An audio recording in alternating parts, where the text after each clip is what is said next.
Second Lieutenant and Platoon Leader Ed Leiper waits anxiously by the command tent, alongside his commanding officer and company commander Tom Evans.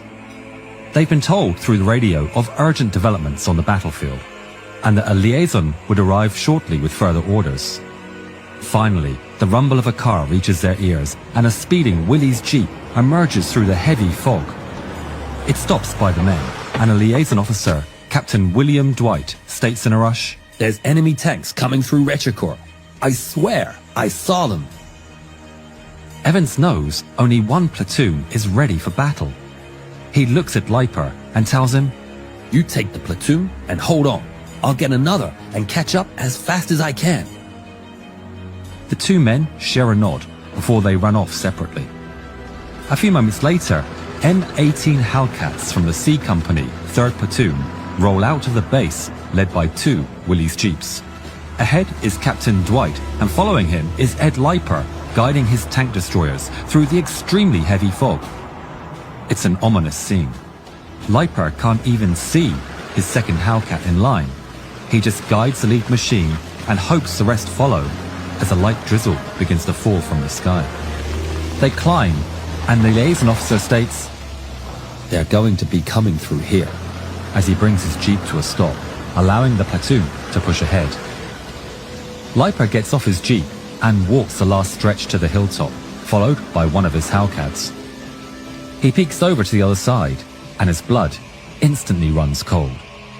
Before him is a barrel of an enemy Panzer IV sticking out from the fog, just 30 feet or less than 10 meters ahead. In shock, he immediately turns around, giving the signal to disperse, and the Hellcat following him immediately opens fire. The bang of the 76mm washes over the countryside as it propels its shell towards the enemy. It strikes the Panzer IV head-on and triggers a spectacular explosion, its shine illuminating even more enemy tanks behind it. The Hellcat crew hastily slam another shell into the breach and fire a second time, almost blindly into the white void. Another explosion pierces through the fog in return as the second Panzer is turned into flaming scrap. Behind the ridge, a second Hellcat joins the fight, just in time to witness a third enemy Panzer fire and strike his compatriot square on the mantlet. The surviving tank destroyer replies with a brutal strike of his own, avenging his brother and silencing the enemy machine for good. Now, standing alone, the Hellcat fires into the figures moving into the fog. Enemy shells materialize from seemingly nowhere, slamming into the earth and zipping overhead. The Hellcat commander has no chance to spot whoever fired them. The other two Hellcats arrive at the top of the hill and join the fray. The Panzers experience the fire intensify, and they turn around to escape the ambush. But the Hellcats of the 3rd Platoon have no intention of letting them escape. Another Panzer IV is struck directly by two 76mm shells, and moments later, a second one is hit in the back of the turret as it attempts to drive away. The hill suddenly falls into an eerie calm, but not into a silence. Leiper, who had been carefully observing the action from behind his tank destroyers, can hear the rumbling of engines and tracks through the heavy fog. He voices his nervousness to Dwight, and the two decide to go scouting. Leiper approaches his vehicles and shouts at their commanders, "Stay alert! They're still out there! We'll go look for them."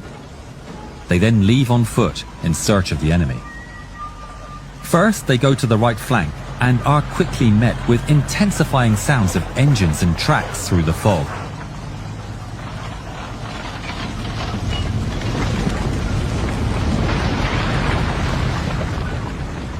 They quickly make their way back before they find themselves face to face with a Panzer. They move to the left flank. On this side, everything is still and quiet, but they still move with caution. Suddenly, cracks of bullets materialize out of the white void, impacting the earth and striking the trees. They rush for cover, unable to see where on earth it's all coming from. armed with just handguns, they agree their only choice is to run for safety. 3, 2, 1, go! They charge out of cover, braving the rain of lead as they run and disappear into the fog. They return, running to their unit. Dwight heads straight for his Jeep's radio. He picks it up and calls for artillery support. They're being surrounded by tanks on one flank and infantry on the other. Immediately after, contacts ahead! A tank destroyer commander calls for Leiper's attention. Leiper runs up and takes a look. While they were out scouting, the fog had calmed and is now confined to just the low spots and valleys, giving their hill a clean view of the top of the ridge ahead. At first, Leiper orders to hold fire as he witnesses the vehicles emerging from the trees. Without binoculars, he can't tell if they're allied or enemy. That is until a 5th and a 6th tank emerge from the greenery. American tank destroyers operate in platoons of 4. Those must be German panzers. Fire! The blasts of the 76mm rip through the countryside once again as 3 Hellcats unleash their might. The shells rip through the line of panzers, detonating the leading vehicle and stopping the convoy dead in its tracks. The enemy has no chance to fight back before they unleash their second volley and another panzer is reduced to scrap. They scramble and flee, but not before a third volley rips through their ranks and takes out 2 more in quick succession. The remaining 2 scamper away as survivors bail out of their burning machines. The Hellcats decimate the formation in a lightning strike and don't face a single enemy shot in return. As the long-range engagement draws to a close, Dwight's call for artillery materializes. A spotter plane flies overhead, and soon after, a devastating rain of high explosives falls on the enemy positions. Leiper watches the plane circling overhead and listens to the distant explosions with relief. He hopes it'll be enough to save his platoon from being encircled. But then he notices the aircraft change its path and dive towards the ground. It fires a barrage of rockets, and they rock the earth just at the edge of the woods behind him. Enemies behind us! Turn around! Leiper dashes for cover. The Hellcat tank destroyers desperately turn their turrets as the dirt settles and 3 Panzer IVs emerge from the tree line. The disoriented panzers don't realize that they've lost the element of surprise, and in a blur, the Hellcats of 3rd Platoon strike down the first 2 enemies with brutal precision. The 3rd Panzer stops upon the sight of his exploding compatriots and swiftly takes aim at one of Leiper's Hellcats. It fires, and its shell streaks across the sky, impacting straight on the Hellcat sprocket and immobilizing it. One of the surviving Hellcats rolls over the hill for cover, while Leiper orders the second to tow the stricken Hellcat and its surviving crew out of harm's way. But the men don't even get the chance to tie the cable. The Panzer reloads and fires its 75mm straight at the would-be rescuer, striking the tank destroyer in the turret and neutralizing it. But the Germans' luck wouldn't last. The last surviving Hellcat re-emerges from cover and fires at the Panzer IV. Its shell strikes square in its hull and silences the war machine for good. Shaken on the edge, Leiper and Dwight take stock of their situation. They've only 1 Hellcat left, several injured personnel, no backup on the ground, and they have no idea how effective the artillery barrage was.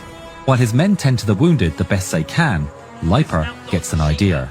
He orders a couple of his men to dismount the 50 caliber machine guns off the roof of the destroyed Hellcats and sets them up in concealed positions on the hilltop. For the rest of the day, the men of the 3rd Platoon would battle injuries, exhaustion, and the enemy.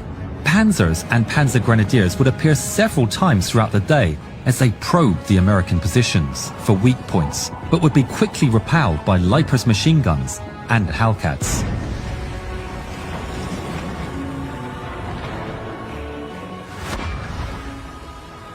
Towards the evening, Tom Evans would make good on his promise of returning and arrived at Hill 279 with the C Company 1st Platoon. By the end of the day, they had destroyed at least 14 Panzer IVs. Their stand would be the start of the 11-day Battle of Arcourt, which would result in an Allied victory. Captain Ed Leiper, Major Tom Evans, and Captain William Dwight would survive the war and all return home to their families. The aircraft that helped the platoon of Ed Leiper and its pilot have a legendary story of their own. If you'd like to know more, check out our video on